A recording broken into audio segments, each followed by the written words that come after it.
Hey, what's up guys, Epion here, and welcome back to another Division video. In today's video, we're going to be taking a look at the Darkzone. So you may be wondering what exactly is the Darkzone. Well, the Darkzone is the Division's solution to PvP and providing players with some sort of competitive mode to the game with a little bit of a twist. You'll be able to tackle the Darkzone in a 4-man player group, or turn on your team and steal their loot. Now before we get too far into detailing what the Darkzone is, let's take a look at the lore so we can get a better understanding of exactly what caused everything to turn the way that it did. After the virus hit, the first responders went into a section of Manhattan which essentially was the hardest hit. They brought in some of their best doctors, scientists, essentially to try and figure out exactly what the disease was and how they could cure it.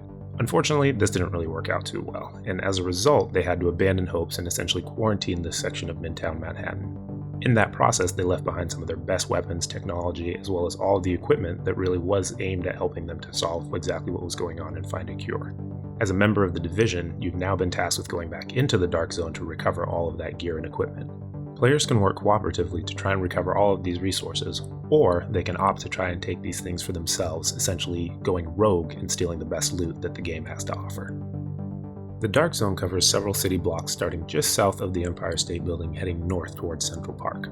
This area is further broken down into subzones based on player level.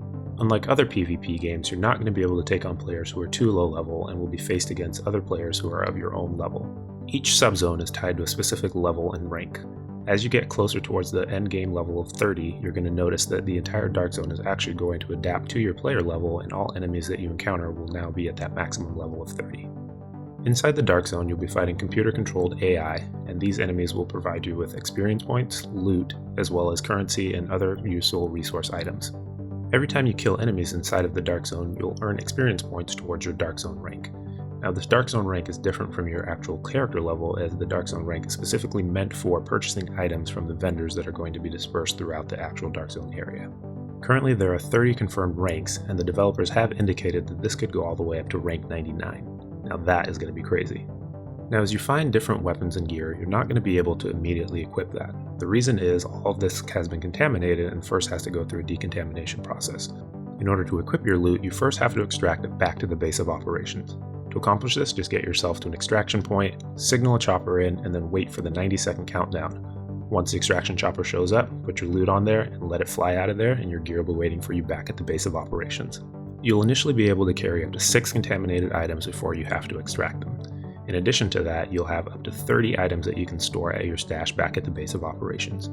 You can increase the number of items you can hold in the Darkzone by upgrading the base of operation and unlocking specific perks. One thing to note, during extractions, there's a limit to the number of people who can extract at any given time. This is limited to 4 total players, so if you and a group are there and another group show up, essentially only 4 people are going to be able to get their loot out safely. This is when a lot of the contention can happen, as players can turn on each other to steal their loot, earn experience, and earn cash from killing each other. Dying in the Darkzone comes with some unfavorable penalties. First off, you'll lose experience, which can result in you actually losing your Darkzone rank.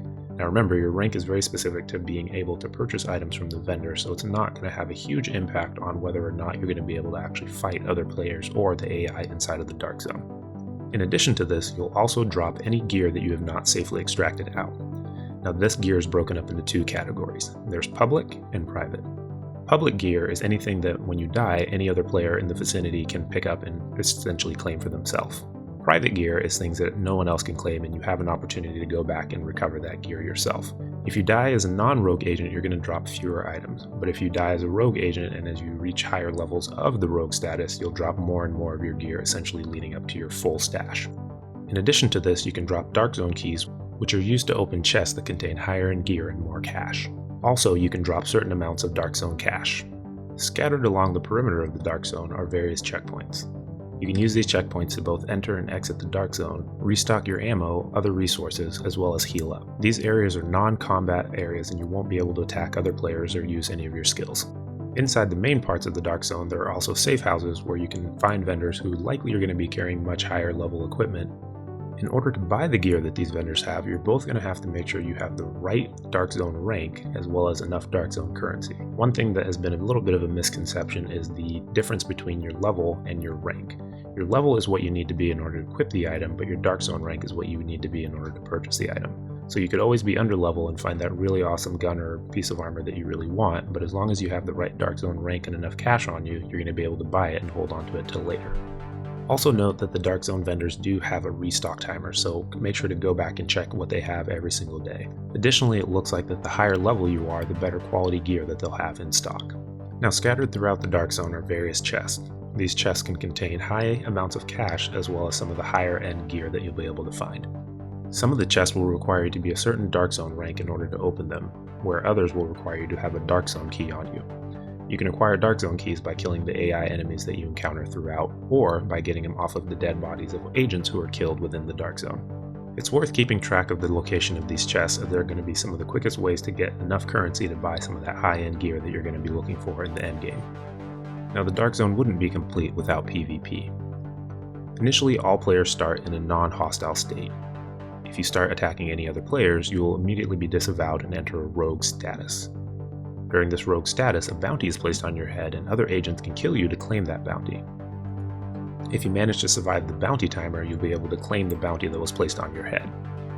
There are a total of 5 ranks that you can reach in rogue status. When you hit rank 5, you'll have a 5-minute timer that you'll have to survive in order to get that bounty. During this time, a manhunt will be in effect and all other players within the Darkzone server that you're on will be alerted to your location. You'll easily be able to identify a rogue rank player by the red and yellow icon that's going to be floating above their head. Killing other rogue agents will net you some serious XP as well as cash and give you an opportunity to steal their loot that they may have been hoarding onto. The rogue system is a very unique high-risk reward system that allows players to test their skills against other players. It requires precision planning and tactical execution in order to survive the bounty and reap the rewards. And there you have it, guys, just a look at what the Division is going to be able to offer when it comes to PvP. If you guys found this video useful, a like would be super appreciated. Don't forget to hit that subscribe button for more content on Tom Clancy's The Division. As always, thanks for watching, and I'll catch you guys in the next video.